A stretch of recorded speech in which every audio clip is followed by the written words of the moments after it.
बेटा, तेरे पापा की तबीयत पहले से अब ठीक है। बेटा, अगर तू नहीं होती तो हमारा क्या होता। मम्मी, मैंने क्या किया है? मैं तो बस आपको पैसे ही भेज पाती हूँ। पापा की देख रेख भाग दौड़ आप अकेले ही तो करती हो मम्मी। बस अब आप चिंता मत करो, पापा ठीक हो जाएंगे। और किसी चीज की जरूरत हो तो मम्मी मुझे जरूर बताना।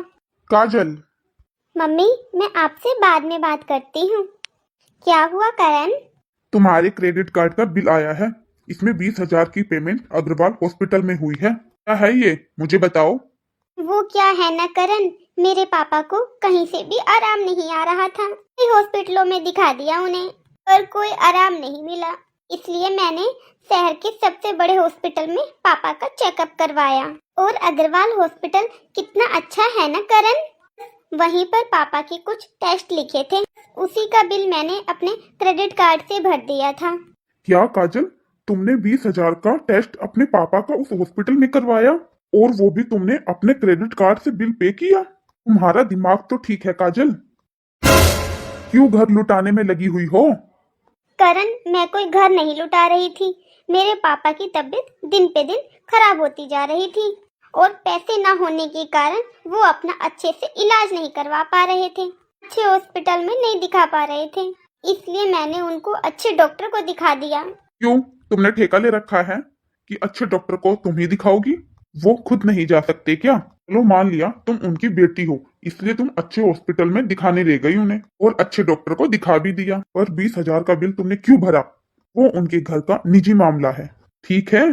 करण, तुम ऐसे कैसे बोल सकते हो कि वे उनके घर का निजी मामला है? वो मेरे पापा हैं, वो मेरा अपना घर है।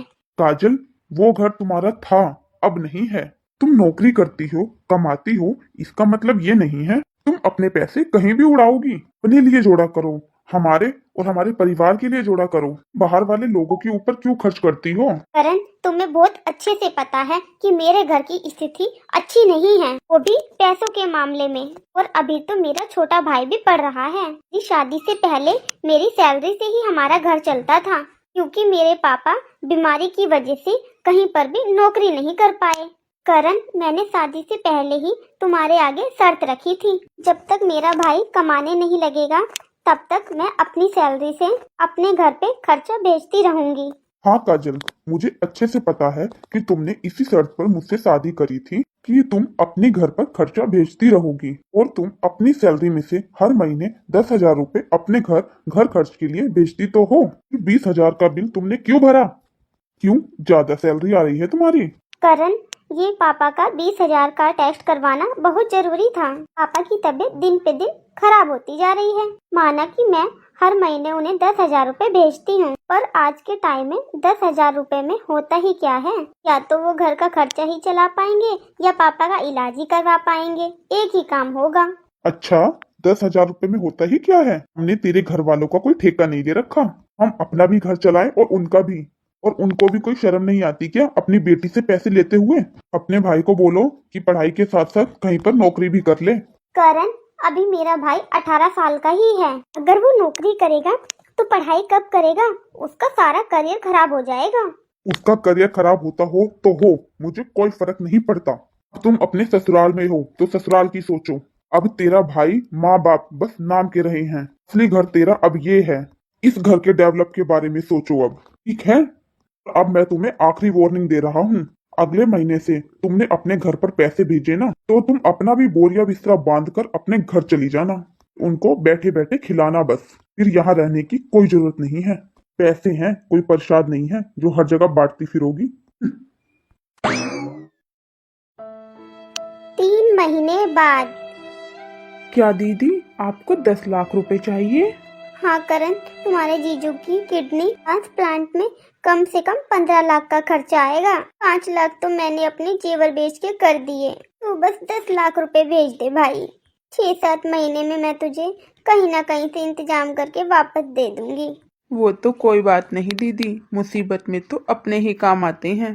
तुम चिंता मत करो दीदी, मेरे अकाउंट में अभी 6 लाख रुपए पड़े हैं। अभी 6 लाख रुपए ट्रांसफर कर देता हूँ, बाकी 4 लाख रुपए मैं काजल से ले लेता हूँ। ठीक है, मैं वापस फोन करता हूँ अभी आपको। काजल, ओ काजल। हाँ बोलो। काजल, वो ना दीदी का फोन आया था। जीजू की दोनों किडनी खराब हो चुकी हैं। जीजू की दोनों किडनी ट्रांसप्लांट होंगी, तो उनको 10 लाख रुपए की जरूरत है। 6-7 महीने में दे देंगी दीदी। हाँ करण, तो इसमें सोचने वाली बात क्या है? अगर तुम्हारे पास पैसे हैं तो दे दो दीदी को। हाँ काजल, मैं 10 लाख रुपए दीदी को दे देता, पर इस टाइम मेरे अकाउंट में सिर्फ 6 लाख रुपए ही हैं। एक काम करो काजल, तुम अपने अकाउंट में से 4 लाख रुपए दीदी को ट्रांसफर कर दो। क्या कहा आपने? मैं अपने अकाउंट में से 4 लाख रुपए दीदी को ट्रांसफर कर दूं? हाँ काजल। तुम्हारा दिमाग तो सही है ना करण? करण, अगर हमें अपने घर पे जरूरत होती ना तो मैं एक सेकंड ना लगाती तुम्हें पैसे देने में। वो तो दूसरों का घर है, वहाँ हम पैसे क्यों दें? काजल, मुझे बहुत अच्छे से पता है कि तुम मुझसे बदला ले रही हो, लेकिन काजल, ये बदला लेने का वक्त नहीं है। करण, समय तो अभी मेरे भाई का नौकरी करने का भी नहीं है। आपने क्या करा? आपने मुझे मेरे ही घर पर पैसे देने के लिए मना कर दिया। अब मेरे भाई को मजबूरन नौकरी करनी पड़ रही है, वो भी अपनी पढ़ाई छोड़कर। काजल प्लीज, ये टाइम बहसबाजी करने का नहीं है। अगर तुम्हें मुझे पैसे नहीं देने तो तुम साफ साफ मना कर दो। देखो करण, अगर आपको अपनी बहन की मदद करनी है तो आप शौक से करो, मैं आपको नहीं रोक रही। लेकिन आपने क्या करा था करण? आपने ना तो मेरे परिवार की खुद मदद करी और ना ही मुझे करने दी। एटलीस्ट मैं आपकी तरह तो नहीं हूँ।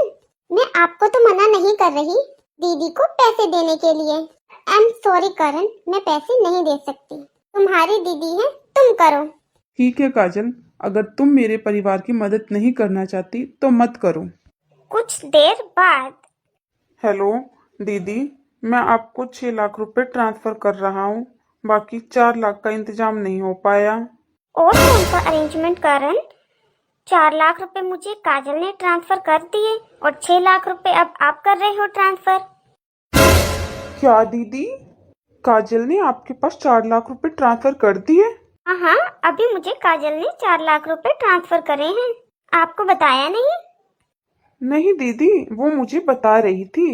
वो मैं टेंशन में था ना, इसलिए मैंने उसकी बात पर ध्यान नहीं दिया। ठीक है करण, अब तो टेंशन ना ले, तेरे जीजा जी का ऑपरेशन स्टार्ट हो गया है। ठीक है दीदी, हम आते हैं वहाँ। काजल, काजल, हम्म। थैंक यू यार, मेरे परिवार की मदद करने के लिए। करण, वो आपका ही परिवार नहीं है, मेरा भी परिवार है। जितना हक उन पर आपका है ना, उतना हक मेरा भी है। हाँ काजल, तुम्हारा पूरा हक है, लेकिन मैं खुद इस बात को समझ नहीं पाया। मैंने अपने परिवार में और तुम्हारे परिवार में बहुत भेदभाव किया, और तुम्हें मैंने तुम्हारे ही परिवार में मदद करने के लिए रोका मैंने। काजल, मैं अपने किए पर बहुत शर्मिंदा हूँ। करण, ऐसे बहुत से घर हैं जहाँ पर बेटियों की कमाई से घर चलते हैं। हाँ तो चलो, मेरा भाई है। कई घरों में तो भाई बेटा कोई नहीं है, तो वहाँ पर एक बेटी को अपना मायका और ससुराल दोनों को लेकर चलना पड़ता है। अगर उनके तुम्हारे जैसे हस्बैंड होने लगे तो उनके माँ बाप का तो कोई सहारा नहीं रहेगा। हाँ काजल, तुम सही कह रही हो। कई लोग हैं मेरे जैसे जो इस बात को नहीं समझ पाते, जो उसकी वाइफ को उसी के परिवार की मदद करने के लिए रोकते हैं। करण, पैसे की तो छोड़ो, किसी लड़की के माँ बाप बीमार होते हैं तो उनकी देखरेख के लिए भी उनकी बेटी को मायके नहीं भेजा जाता, क्योंकि फिर उस बेटी के ससुराल का काम अटक जाएगा उसके बगैर।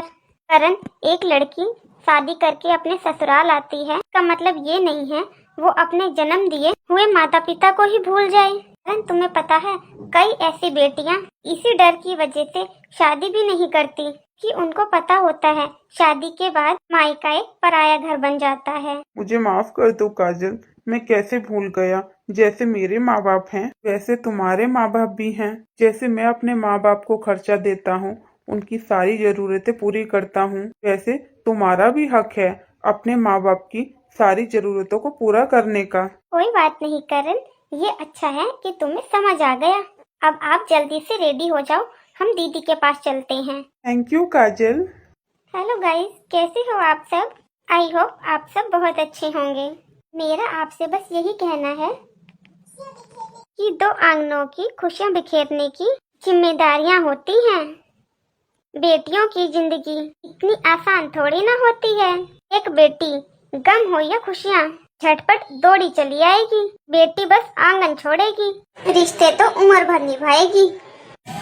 आपको हमारी ये स्टोरी कैसी लगी कमेंट में अपनी राय जरूर बताना, और अगर वीडियो अच्छी लगी हो तो चैनल को सब्सक्राइब कर देना। Thanks for watching.